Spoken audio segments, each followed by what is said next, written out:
Hola, soy Marta Ubieta, soprano.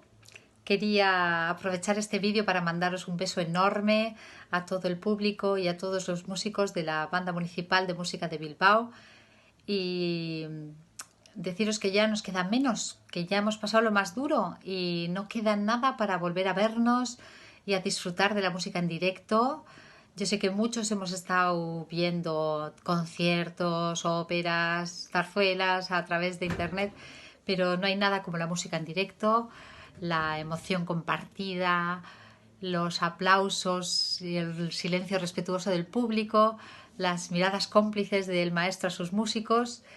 Y yo creo que en breve podremos hacerlo y pasaremos de estas palabras horrendas como desescalada, confinamiento, pandemia, a otras mucho más bonitas como conciertos, reuniones, amigos.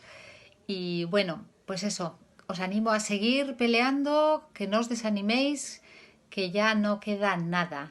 Un beso enorme para todos y hasta muy muy pronto.